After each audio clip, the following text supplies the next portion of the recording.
लातूरमध्ये काँग्रेसची मुसंडी पाहायला मिळते तर भाजपची घसरगुंडी झाली। मनपा निकालावरून आरोप प्रत्यारोपांच्या फैरी झटल्या। काँग्रेसनं विकास नाही विलासरावांच्या नावे मतं मागितली।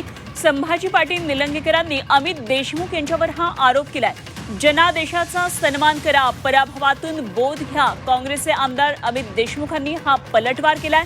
लातूरमध्ये विलासरावांची जादू चालली, इथे कुठलाही जादूटोणा चालत नाहीत। अमित देशमुखांनी भाजपला हा खोचक टोला लगावलाय। इथले जे नेते काँग्रेस पक्षाचे अमित देशमुख यांनी शेवटच्या क्षणापर्यंत त्यांनी शेवटच्या मोमेंट पर्यंत मतदान त्यांनी विकासावर कधीच मागितलेलं नाही किंवा त्यांनी स्वतःच्या आपण काय लातूरकरांना देणार याच्यावर त्यांनी शेवटपर्यंत मतदान कधीच मागितलं नाही।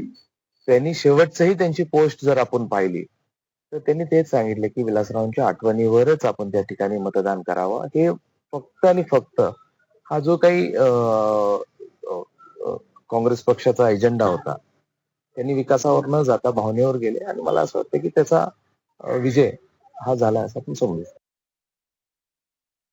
हा जो कौल आहे त्याचा त्यांनी सन्मान केला पाहिजे आणि आता तरी बोध घेतला पाहिजे। भारतीय जनता पक्षाला नाकारलंय, भारतीय जनता पक्षाच्या कारभाराला नाकारलंय, भारतीय जनता पक्षाच्या नेतृत्वाला नाकारलंय आणि भारतीय जनता पक्षाची लातूरमध्ये जी लुडबुड सुरू आहे त्यालाही ठोस उत्तर लातूरच्या मतदारांनी दिलेलं आहे। म्हणजे लातूर आणि आदरणीय विलासराव देशमुख साहेब ही एक जादू आहे आणि इथं या जादू समोर